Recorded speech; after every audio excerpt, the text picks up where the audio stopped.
Hey you guys, welcome to another episode of Who Asked You Tattoo. I'm Robia, and today I want to talk to you guys about tipping your tattoo artist. I think the easiest way to talk about this subject is to kind of break it up into like three categories. So first category is going to be your street shops or your walk-in shops. Second category is going to be what I call a boutique style shop. And your third category is going to be your private studios. So first of all, let's talk about street shops. So street shops or your walk-in shops, are shops where you typically do not need an appointment. They're typically in busy areas. You can walk in, you're going to get the next artist, available, and you're either going to pull something off the wall or out of a reference book, or maybe you're going to present something from Google or Pinterest or whatever that you want to get tattooed. They typically tend to kind of do everything. And this is your walk-in shop. So in this situation, I think it's really, really the most important to be tipping your artist. I mean, I think it's important to always tip your artist when you can, but in this situation, I think it's even more important. So to give you guys just a little bit better understanding, in most walk-in shops or street shops, the artist that you're dealing with is typically paying a commission to the house. So that commission can range anywhere between 30 to 50% of their income. And really what's happening is, so when you're paying that artist, say they're charging you $100 for the piece, they're giving 30 to 50% of that away to the house. So you have to understand that they're not actually making everything that they are charging you. And in this situation, a lot of times the artist may not even be able to price their own tattoos. I've seen it go a couple of different ways. Some street shops allow the artist to price their stuff. Other street shops have somebody who prices it. Or I've even seen where on the wall of flash, the price is actually already listed for the tattoo. So in this situation, the artist has very little control over how much they're charging, and they also have to give that percentage to the house. So in this situation, I think it's really important that you tip your artist. As far as how much to tip that artist, I would say anything under, $100 should be a minimum of a 20% tip. If you're starting to get into the 100 to 500 range, maybe, 15 to 20%. And if you're over the $500 range, then you definitely want to at least be tipping 10%, if not more. If you can afford to do the full 20, awesome. Also, it's really going to depend on how good a service you got. I mean, the reality is, tipping is really meant as a gratuity, as a kind of a thank you for service. So, feel it out if the guy gave you extra great service, if he drew the tattoo up for you 2-3 times, if they gave you, a lot of different options, size, they placed the tattoo on several parts of your body, if they were laughing and joking with you and being personable and really had good bedside manner. Honestly, in a street shop, I would say 20%. Kind of across the board, if you also had a really great experience. If you're walking into a street shop, if you're getting a $50 tattoo, tip them at least $10, if not 20, something like that. These people take a lot of time. They put a lot of energy. The setup and the breakdown, after you leave, they still have to break down their stuff. There's a little bit more that goes into it sometimes, I think, than people realize. So in a street shop setting, if you're walking in and that person is just banging out that tattoo for you, getting it drawn up, getting it on you, and it's happening quickly with good service and good vibes, man, tip them. They will greatly appreciate it. And if you ever decide you want to come back, they'll be super stoked to have you. So that's with street shops. The second category I want to talk to you guys about is boutique style shops. Now, I don't know if everybody calls them boutique style shops. I do. These are shops where you're going to go in and you're typically going to be dealing with artists that are more by appointment. So you're going to have more specialty artists. These shops are typically a little bit more difficult to get into as an artist. These shops typically require like a minimum of 5 years experience. So the caliber of artists there is going to be maybe a little bit higher than your street shops. Not to say that street shops don't have high caliber artists in them. They do. But boutique style shops are typically where you've got multiple artists either renting spaces or doing a commission-based income. So, but you have kind of a different experience. The studio is going to be a little bit higher end. It's probably not going to be, as crazy. You're probably not going to be able to just walk in and get an appointment. So yeah, these are these boutique style shops. Now, in these shops, artists typically have a little bit more control over what they're charging. So in my opinion, it's important that the artists charge what they think is their value, what they're worth. So as far as tipping goes, they're not relying on your tips as much as a street shop artist is. However, you typically get a nice experience when you go to these kinds of shops. They've got things set up for you that make you more comfortable, more private settings. Even though you're still in a shop setting, you'll have a little bit, I guess, higher end experience. These artists, again, like I said, typically have more control over their income, but still tipping is always really appreciated in the service industry. So with this, sometimes if you have a really good relationship with your artist, you might ask what they think about tipping. I know it's an awkward conversation to have, but it is, a good thing to ask. Again, I really feel like that standard, under 100, 20% minimum, 100 to 500, 15, really 20%. You start getting over the 500 range, and then, you might be able to just tip what you can afford.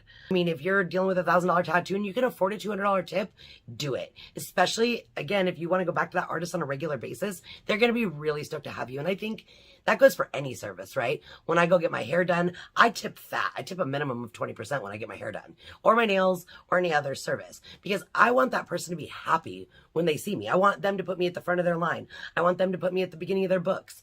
I want that better service. And so I'm going to show gratitude by giving a big fat tip so that they know I appreciated the service that they provided, and I get special treatment when I come in because I'm a good client. So when it comes to boutique style shops, I think it's, still important to tip. Let your artist know you appreciate them. But at the same time, know that that artist isn't necessarily relying on your tips, or they at least have the control to not be relying on your tips. Like, not like waitresses, where waitresses get paid less money because they're servers, because they know that they're going to get tipped, which that's a whole nother topic. It's super fucked. But yeah, so, they may not be relying on your tips, but I'll tell you what, it's customary in our culture, at least here in America. We're big tippers here in this country. So tip your artist, they'll be glad you did. You'll be glad you did. It'll all work out. So the next one is private studios. Now I run a private studio, so it's just me and my client. Now, I price my stuff in a way where if you cannot tip me, I don't care. That is my personal belief. It's how I personally feel. I do know a few other private studio artists that feel the same way. However, private studio artists and really high-end boutique artists, we tend to go really above and beyond to provide an epic service. Like for me, I provide movies, I have snacks, coffee, drinks, my station is decked out with pillows so you're comfortable. It's really a high-end setting. I have a private, so it's just me and my client in the space. That way my client can truly relax and just really have an amazing experience. I tattoo personally primarily women. A lot of the women that I tattoo are in their 30s and 40s. They have children. They're getting away from their kids for the day.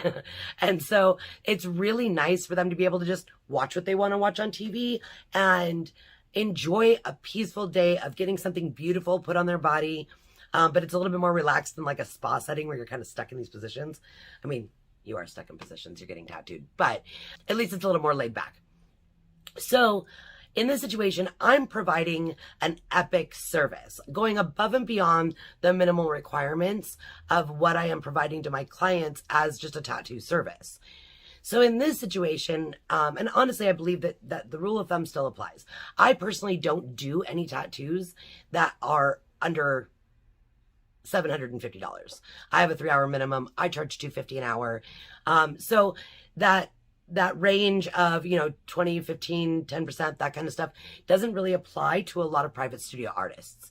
Most private studio artists are doing larger scale work, but we tend to be completely custom, meaning we're spending hours before you even see us designing your piece, getting everything ready, doing research, digging around, all that stuff. So it is really, really important that you show the appreciation for the time spent with your artist and the time that they spent when they weren't with you. And again, that additional stuff, coffee, snacks, all this kind of stuff. So For me personally, when it comes to tipping, I don't expect a percentage. I'm really stoked when a client can tip me 20% because I understand that my process is expensive to begin with. And I have some clients that save up all year to come see me. So I understand that, tipping on $1,000 tattoo or $750 tattoo, tipping $150 or $200 in addition to the price that I'm charging can be a little taxing. I mean, you can always save up so you can make sure to tip your artist. But at the same time, I do charge $250 an hour. That is what I feel I'm worth. If I'm getting more than that, it is gravy on my biscuits. It's not something that I require. When people don't tip me, sometimes I kind of feel like maybe they didn't enjoy their experience. And so that kind of gets, I kind of get a little bummed, like, oh, they didn't even maybe they didn't like the tattoo. I don't know. But because again, tipping is really prominent in our culture, tipping any service, honestly, is always going to be important. So I guess to wrap it up a little bit here, should you tip your artist? Yes, always. How much you can afford to tip is really going to depend on your wallet. Also, how often you're getting tattooed by your artist. I have some clients that come and see me once a month. I don't expect a big tip every time they see me. Or I have clients that tip me really big at the end. So, talk to your artist. I'm an open book about it. If my clients ask me, my preferred tipping, I just tell them straight up, for me, it's gratuity. Do I appreciate the tip? Yes. Does it make me feel like I did a good job? Yes. But at the end of the day, do I need it? No. So if they can afford it, wonderful. I also, for me, and this is just for me, I would not say that other artists feel this way. Maybe if you talk to them, see how they feel. I personally like gifts as tips. I've had clients bring me all sorts of cool stuff. I love it when people make me things. I love it when people make me things and tip me cash. But I understand too that sometimes, like I said, my clients will wait all year just to come get tattooed by me. They'll save up. And maybe they don't have that extra cash laying around to tip fat. So instead, they bring me something cool or make me something cool or, add to my plant collection. I have a fucking ridiculous plant collection. I collect rare indoor house plants and I have different stuff like that. So when my clients do that for me, honestly, sometimes that feels even better because it lets me know that they were really thinking about me outside of this, which really lets me know that I did a great job because they get to live in the peace that I'm giving them and they get to look down and they're fucking stoked. It's awesome. So that is a good one for me too. Again, I am charging what I feel I'm worth. So I think it's really important for artists to do that when they can. But like I said, so circling around back to the beginning, if you are walking into a street shop, you don't have an appointment, you are getting tattooed by the next available artist, and that artist is hooking you up, tip them fat. It's super important. They, a lot of times, like I said, don't have control. So, on a scale, 20% minimum if you're under $100. Bottom line. 100 to $500, 15, 20%. 500 plus, maybe talk to your artist. If you feel like you have that good enough relationship with them, if you can afford to tip 20%, do it. They will be greatly appreciative. Even if they're not good at showing it, I promise that they'll go back and tell everybody else, like, bro, that dude just tipped me fucking 20% on a $500 tattoo. They will be stoked. So, yeah, there you go. I really hope that this helps you guys figure out how to tip your artists. And quite honestly, this goes for any service industry. I would say that those parameters are something that you can really follow is that, under 100, 20%, 100 to 500, 15 to 20%, and over $500, really what you can afford. But be gracious, be appreciative, especially with tattooers. We're putting this shit on your body for the rest of your life. You get to enjoy it forever. We get to get paid once. So anyway, hope that helps. And, yeah, check out my next episode as it comes out. If you guys have any questions, feel free to get a hold of me. You can watch this on YouTube or you can listen to it on all the streaming platforms. If you guys want to find my work, you can find me at Robia Tattoos on Instagram. I have a TikTok at Robia Tattoos as well. So you guys as well. So you guys can go check that out. And I look forward to talking to you guys real soon. Thanks.